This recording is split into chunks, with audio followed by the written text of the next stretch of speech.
Hello guys and welcome again to my channel. So we are still on the merchandising series. Although at this point in time, maybe I have already finished. I have already finished the step 9, the preparation of the post-closing trial balance as well as the reversing entries for merchandising entities. Okay? So now, it is very necessary that we have these episodes. Actually, there are still special episodes later on after this one, mga 4 or 3 episodes more, so that you'll be ready in order to take the bookkeeper exam if you wanted to. So, actually, we're talking about perpetual inventory system. So, let me write our topic. Perpetual inventory system.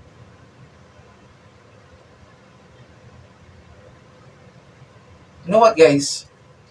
The ones that we have been discussing in the past episodes, from step 1 to step 10, including the illustrative problem from step 1 to step 10, is all about periodic inventory system. So periodic inventory system, the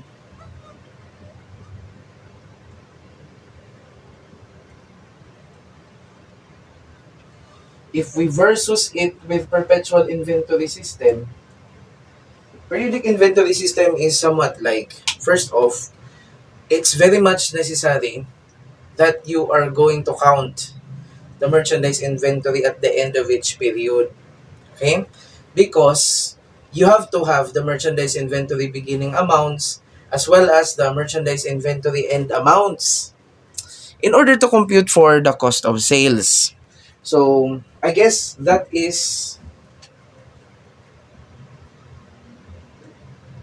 inventory count is needed every end of the of the period to establish cost of sales. So that's how important the counting of inventories at the end of each period, so that you will have the cost of sales, so that you can have a good income statement. So what are the disadvantages of periodic inventory system? First off, you have to do the ending inventory count, because if you cannot compute for the cost of sales, you cannot compute for the proper net income. Okay, so that's one of the disadvantages. Number two disadvantage of this one is that you are only going to count every end of the period. Like for example, if the policy of the company that you are in is to count the inventories at the end of the month, or at the end of the quarter, or at the end of the year, that's worse. At the end of the year, then you'll be able to know only the proper profit at the end of those periods, at the end of the month, or at the end of the quarter, at the end of 6 months, or at the end of the year, which is not good for monitoring, right?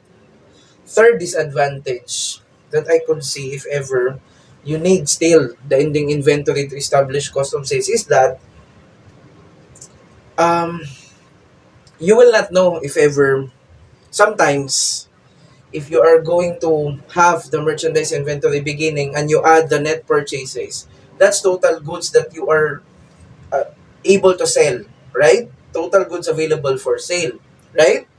So, if you deduct the ending inventory, we will result to cost of sales. But how do you know if ever that is really the cost of sales? The cost of that, the cost of the inventories that was actually sold, right? Because it could be that the ending inventory has been decreased or diminished because some are damaged, some are lost, some are being taken away by some of your employees illegally, like theft, something like that. So basically, there are a lot of disadvantages in this one. And the other disadvantage is that, I would emphasize this, there will be some complications because of the merchandise inventory beginning account and merchandise inventory end account.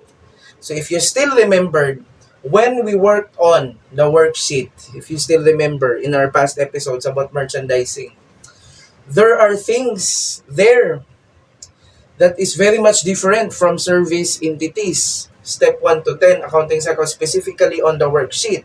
Why? Because of those two. Merchandise inventory beginning account and merchandise inventory ending account. So, first, the merchandise inventory beginning has been put in the income statement on the debit column, right? And then the merchandise inventory end is also in the income statement, even if they are assets actually. So it was put on the credit of the income statement and it was put also on the debit of the balance sheet in the last two columns of the worksheet, if you still remembered. So that is, for me, a disadvantage for bookkeepers also. Although I think that it is not a disadvantage to you at all already, because I am assuming that you understood already the past episodes, including the worksheet, right? So, what is this perpetual inventory system? Actually, this perpetual inventory system, you imagine, every sale that you're going to make, every sale during the day, a cost of sales account is already available immediately. You don't need to have ending inventory counts in order to compute the cost of sales. In the perpetual inventory system, cost of sales and merchandise inventory is always updated. Unlike the periodic inventory system, the merchandise inventory account will just be updated if there is an inventory end count. And also, the cost of sales can only be established if ever you have the ending inventory count. This is very dependent in the ending inventory counts. Okay? Perpetual is not. Okay? So, actually, the complication only of the perpetual inventory system is that the entries will not be the same with the periodic inventory system. So, let's compare. Okay? It's just in the entries. Okay? So, if the perpetual inventory system has a different entry and we are done with that, there are no other complications. The other steps in the accounting cycle is very much similar to service entities already. There will be no complications as to worksheet, merchandise inventory beginning, merchandise inventory end. There's nothing like that. Okay? So again, in this episode, we're just going to talk about the most complex in the perpetual inventory system, which is only the recording. The posting to the accounts, the unadjusted trial balance, until reversing entries is very much the same with the accounting cycle for service entities. Okay? So, what do you mean, sir? Under the periodic inventory system, periodic, let's compare.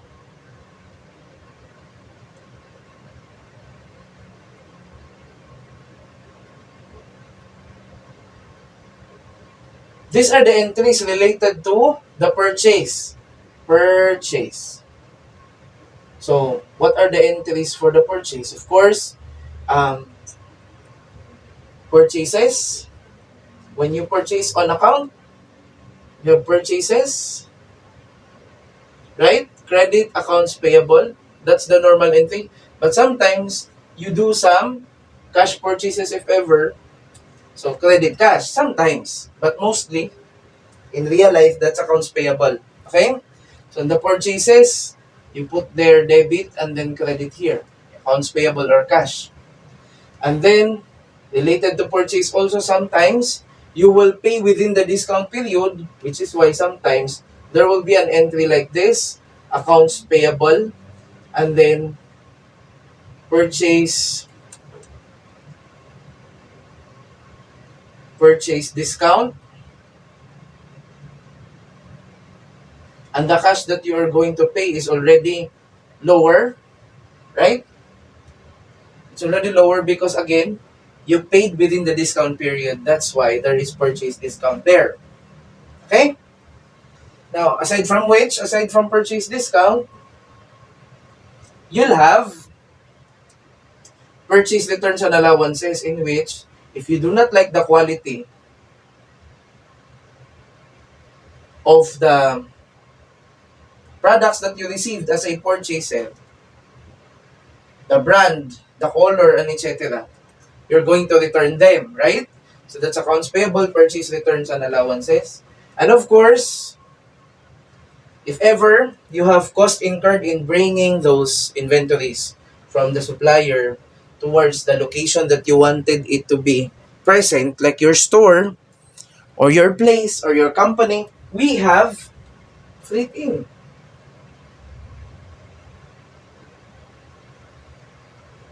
Cash, if ever, this is FOB, shipping point, and freight collect. I hope you still remember. I will not elaborate on that already. So those are the entries for periodic inventory system. How about on the perpetual?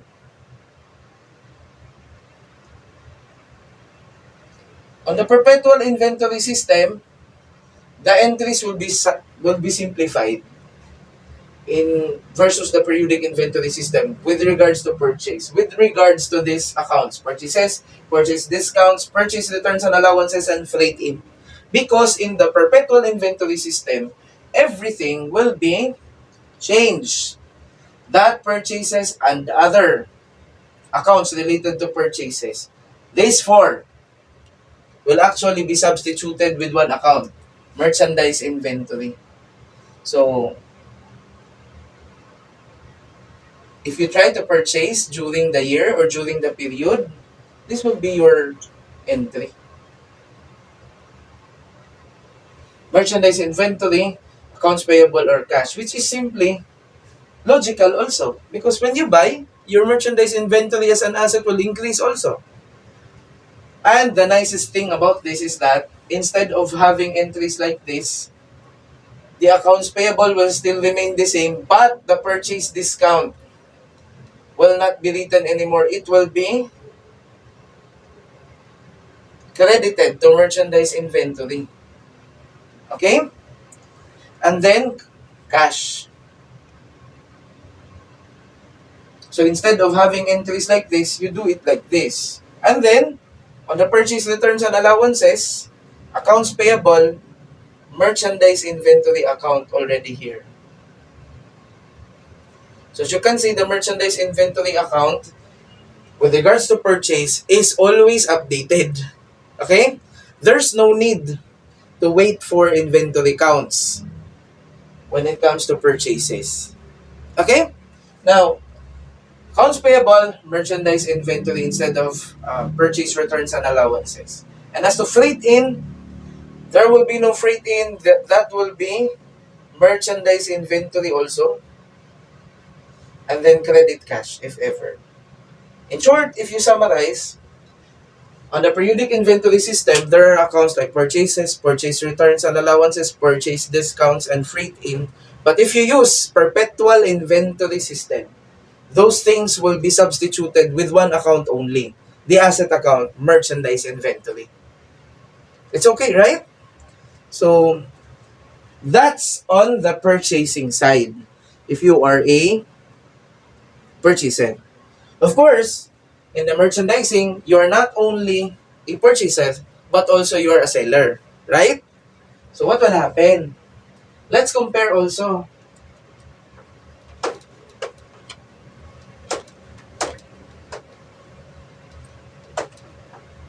How about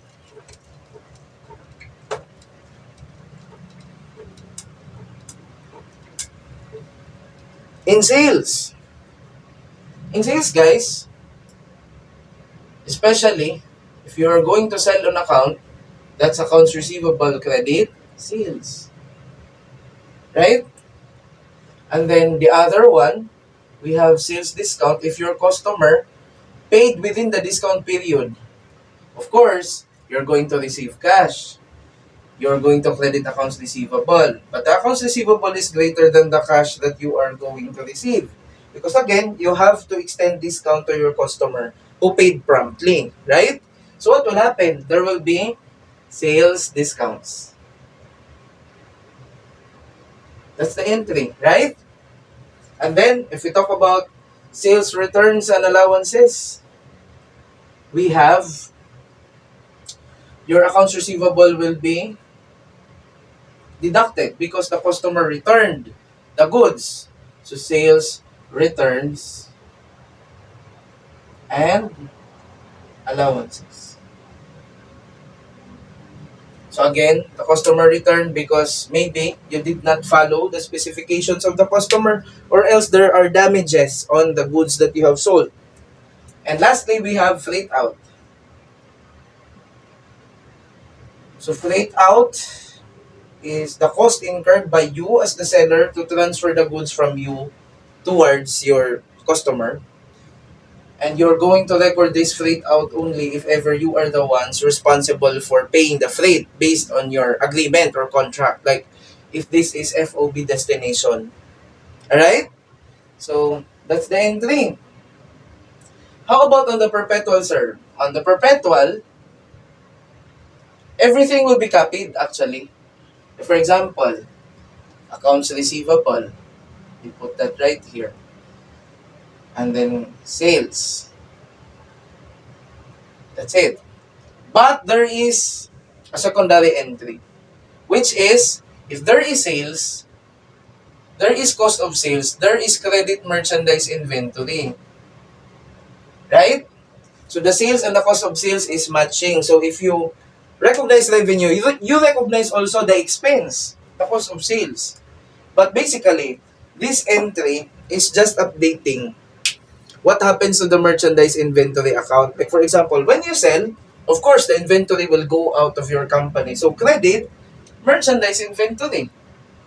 Because merchandise inventory is again an asset account, right? So the normal balance is debit. So when you sell, the merchandise inventory is credited. Okay? Of course, the partner is the cost of sales. So this will be matched. Okay? You recognize revenue. You recognize also the cost of sales. So that you will see the profit. That's what we call in accounting matching principle. So if ever you still have inventories that you have not sold, they will remain assets first. So they're in the balance sheet at first. However, when you start to sell them, so there will be an entry of revenues or sales in the income statement. Of course, you have to match it with the cost of sales, which is, again, for me, is one type of expense. Okay? So, that's the difference. There is just a secondary entry so that you will reflect what will happen to the merchandise inventory. When you sell, the merchandise inventory goes out. So credit merchandise inventory and debit cost of sales. Okay? How about the other, sir? Sales discount. Same. Debit cash, sales discount, and then accounts receivable. Is there a secondary entry also? No. Why? Because when you give discounts to customers, there is actually no inventory flow. Unlike the sales returns and allowances, what will happen? Sales returns and allowances, the customers return the goods because maybe of the damage, or else there are some specification that you did not follow. So they're going to return. So this is your entry. This is just copied here. However, when the customer returns something, there will be a debit merchandise inventory, right? Because there will be a returned inventory. And then credit cost of sales. The partner is always cost of sales. Now let's compare that to sales discount. When you give discount to the customers do not give back any merchandise inventory. Nor you're not going to give additional merchandise inventory to the customer. In short, sales discount, there is no inventory in or inventory out. So there is no secondary entry. Okay? How about freight out? On the freight out also, since this is an operating expenses, you just copy that because it doesn't change the merchandise inventory and cost of sales also. The only thing that affects the merchandise inventory are actually the purchases. It will go up. Purchase returns and allowances, it will go down. Purchase discount, it will go down because if there is a purchase discount, you will pay lesser, right? Freight in, it will go up. because freight in is inventoryable to merchandise inventory. Sales, it will go down, the merchandise inventory, because the inventory will be out. Sales returns, it will go up because the customers will return some inventories, right? But sales discount and freight out, they do not do anything with the merchandise inventory account and the cost of sales. Because in the very first place, this freight out is not really needed, as well as the sales discount is not really needed in computing the cost of sales and the merchandise inventory. So you just have to copy it. Okay? So imagine, every sale that you make, you will have an entry like this. So the cost of sales is always updated. The merchandise inventory is always updated. When you purchase, when you sell, there is a movement on the merchandise inventory account. So you don't need ending inventory counts in order to establish cost of sales. Okay? So that's the beauty of the perpetual inventory system. And this system is usually used already by the companies. It is because we are already at computer age. So these entries will just be summarized if ever you have a good program. Even Excel can actually compute for the cost of sales and merchandise inventory automatically. So meaning, this perpetual has, what do we call this, potential to compute net income per day or even lower, like net income for the half day. Unlike the periodic inventory system, because again, on the periodic inventory system, you need inventory counts in order to establish cost of sales. Do you get me? So, that's it. And I told you that if the problem states that you have to use perpetual inventory system, for example, in your exams in the future, if that is perpetual inventory system, aside from saying that you sold goods worth 300,000 to the customer, the problem should state what is the cost of that 300,000. For example, the cost of the 300,000 is 250,000, something like that. So, you implement this, and after implementing the entries for perpetual, you are going to post to the ledger an adjusted trial balance, work your magic to complete the worksheet, make financial statements. After making such financial statements, you go for adjusting entries are journalized and posted, and then closing entries are journalized and posted, preparation of post-closing trial balance and reversing entries.